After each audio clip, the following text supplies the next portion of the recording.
Hello hi, मी संध्या कुलकर्णी. आज मी नाश्त्याचा प्रकार तुम्हाला दाखवणार आहे. नाश्ता असा की हे आता मक्याचे कणस सगळीकडे मिळतात बरं का. सगळीकडे मक्याचेच कणसच आहेत. भाजीच्या गाडीवर पण तुम्हाला मक्याचेच कणसे मिळतील, बाजारात पण जास्त तर मक्याचेच कणसे मिळतील. त्यामुळे याचीच काहीतरी रेसिपी दाखवावी नाश्त्याची. तर मक्याच्या कणसाचे मी डोसे करतेय. तर डोसे मी कसे करते, याला काय साहित्य लागते हे मी तुम्हाला आता सांगते. तर हे बघा, हे मक्याचे कणस मी छान सोलून छान घेतले मक्याचे कणस. आता याला लागणारं साहित्य सांगते. मक्याचे कणस आणि हे मी भाज्या आपण घालाल ना तितक्या भाज्या याच्यामध्ये. मी कांदा आणि लसण घालते, पण कांदा मी वर्ज केला, कांदा नाही घातला. तुम्ही कांदा घालू शकता. याच्यामध्ये तुम्हाला किती भाज्या घातल्या तरी चालतील. तर हे बघा, मी मोजक्याच भाज्या घेतल्यात. ढोबळी मिरची घेतली आहे, गाजर घेतलंय, थोडं दही घेतलंय मी, आणि कोथिंबीर घेतली आहे, आणि याच्यामध्ये आलं आहे, जिरं आहे, हिरवी मिरची आहे, आणि लसणाच्या 4-5 पाकळे. याच्यामध्ये सगळे वाटण करणार आहे. हे सगळं घेतलंय, आणि मीठ, हे डाळीचं पीठ घेतलंय, आणि हा रवा घेतलाय. आता हे बघा, हे मी ना हे जे मक्याचे दाणे आहेत, हे 2 वाटी आहेत. ही जी वाटी आहे ना, ही 2 वाटी मक्याचे दाणे, म्हणून मी 1 वाटी रवा घेतला आणि 1 वाटी डाळीचं पीठ घेतलं. आता बघ ते कसं बाइंडिंगला लागते तसं मी वापरणार आहे. आणि आता हे सगळं मी मिक्सर मधून काढणार आहे. हे बघा, याच्यामध्ये जिरं आहे, लसण आहे, आलं आहे, आणि मिरची, हिरवी मिरची हे घेतलं. आणि याच्यामध्येच मी आता हे आधी मक्याचे दाणे ना थोडेसे निघायला जरा हे होतात, म्हणून मी आधी हे करून घेणार आहे. आधी हे काढून घेणार आहे थोडे जरा.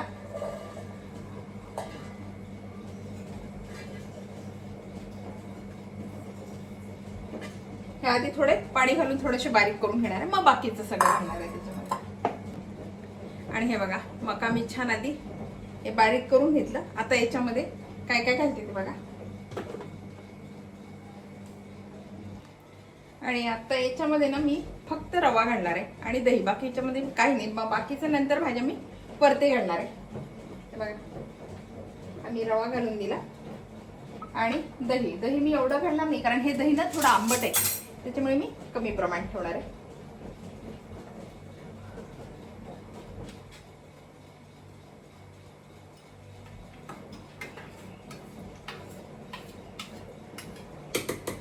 हे अर्ध्या वाटीचे थोडं दही घातलं. आणि आता हे सगळं थोडंसं पाणी घालावं लागेल मला. आता याच्यामध्ये थोडंसं पाणी घालते, थोडं पाणी घालते, आणि आता हे सगळं मिक्सर मधून काढते.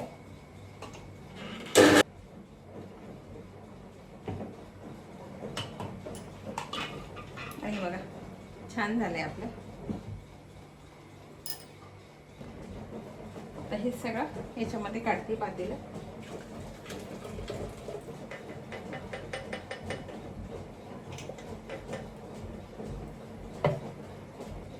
आता याच्यामध्ये डाळीचं पीठ घालणार आहे.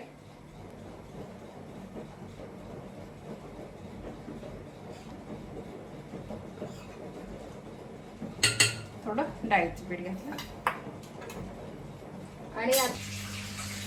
आणि आता हे जे डाळीचं पीठ आहे ना, ते आधी चांगले मी याच्यामध्ये ढवळून घेणार आहे, म्हणजे गाठी राहायला नको म्हणून.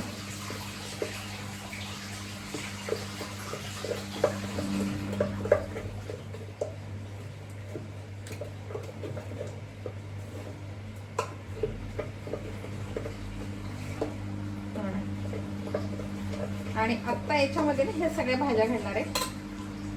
ही ढोबळी मिरची घालते,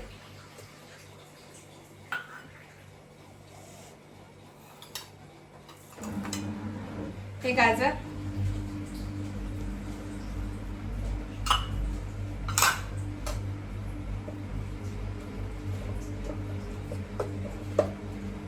आणि ही कोथिंबीर.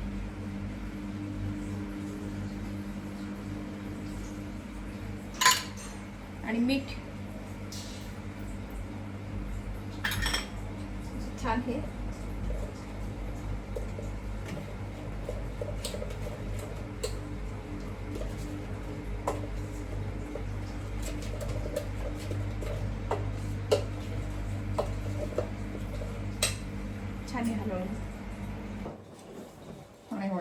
इथे होतं ना डाळीचं पीठ, ते सगळं घातलं कारण मका भरपूर होता आणि रवा पण घातला होता, म्हणजे डाळीचं पीठ पण घालावं म्हणून ते सगळं वाटीभर अख्खं ते घालून दिलं.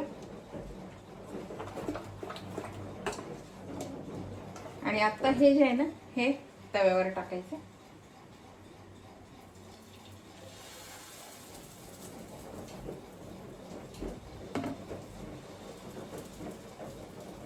फार अशी पातळ होत नाही कारण याच्यामध्ये आपण सगळं घातलंय ना, त्याच्यामुळे हे थोडेसे जाडसरच राहतात.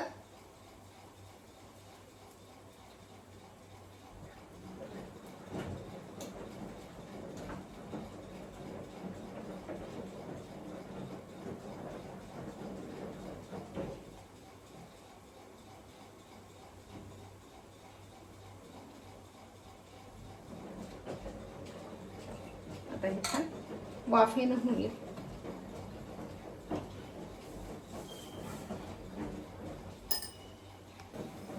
म्हणजे बघा एका साईडला हे छान झालंय, आता हे छान उलटून घेते.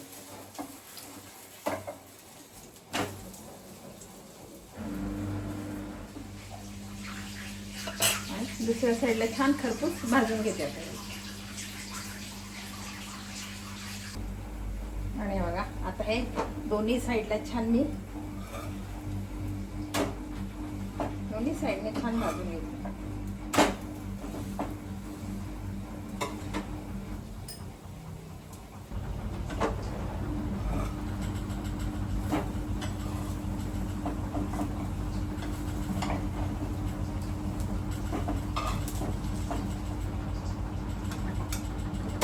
आता अशी मी छान अगदी खरपूस भाजले जाते आणि छान मऊसूत होते अगदी.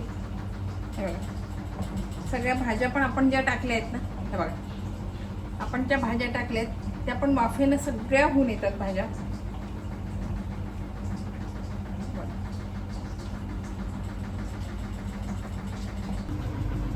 हे बघा आपला हा हे याला डोसा म्हणू शकता किंवा थालीपीठासारखं पण म्हणू शकता, काही पण म्हणू शकता. हे गरम आहे बरं का, मला असं पूर्ण उघडता येत नाही. आता हे बघा इतका छान झाला, अगदी गरम गरम टाकले मी. त्याच्यामुळे ही तिळाची चटणी आहे, टोमॅटो सॉस आहे, लिंबाचं लोणचं आहे, याच्यासोबत तुम्ही काही पण खाऊ शकता. किंवा साधी बटाट्याची भाजी जरी केली ना तरी पण छान लागते याच्याशी. बघा किती छान झालं, अगदी मऊ मऊ झालाय बरं का, खूप मऊ झालाय आणि खूप छान झालाय अगदी. हे बघा अगदी सुंदर झालाय. मी आता हा हे करून दाखवला तुम्हाला, पूर्ण उघडून दाखवलाय. अगदी खूप छान झालाय, मऊसूद झालाय अगदी.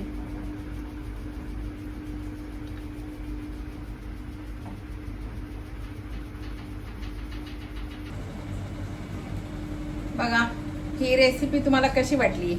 मक्याचा डोसा म्हणा, दशमी म्हणा, काय पण म्हणू शकता आपण. याला काही पण नाव देऊ शकता. नाश्त्याचा प्रकार इतका छान आहे ना हा. लहान मुलं जर खात नसतील ना तर त्यांच्यासाठी पण खूप उपयोगी आहे. आणि आपल्याला सगळं पौष्टिक आहे याच्यामध्ये. खरं म्हणजे आपण घातलेलं सगळं पौष्टिक आहे. जर तुम्हाला तुमच्या मुलाला सर्दी होत असेल, नसेल चालत तर दही नाही घालायचं, बस बाकी काही नाही. बाकी सगळं पौष्टिकच आहे याच्यामध्ये. थोडंसं दही मी घातले पण ते आंबट होतं थोडंसं म्हणून मी कमी घातलं. दही नाही घातलं तरी चालेल. बघा ही रेसिपी तुम्हाला कशी वाटली, आवडली का? आवडली असेल तर लाईक करा, शेअर करा आणि सबस्क्राईब करा, म्हणजे असे नवीन नवीन माझे व्हिडिओ तुम्हाला बघायला मिळतील. बाय. आणि नक्की करून बघा बरं का, खूप सुंदर लागतो हा, चवीला इतका छान लागतो. कारण याच्यामध्ये अजूनही तुम्ही कांदा घाला आणि बाकीच्या पण अजून भाज्या घातल्या तरी काही हरकत नाही, किंवा मग मेथी वगैरे घातली तरी चालेल. पण मी मोजक्याच भाज्या घातल्या. आम्ही कांदे सध्या आता खाते म्हणून मी कांदे वगैरे नाही घातले. नाही तर तुम्ही ह्या सगळ्या भाज्या खाला, आणखीन याची चव वेगळी लागेल, छान लागेल. करून बघा बरं का, नक्की करून बघा. बाय. आणि माझ्या चॅनलला सबस्क्राईब करा. बाय.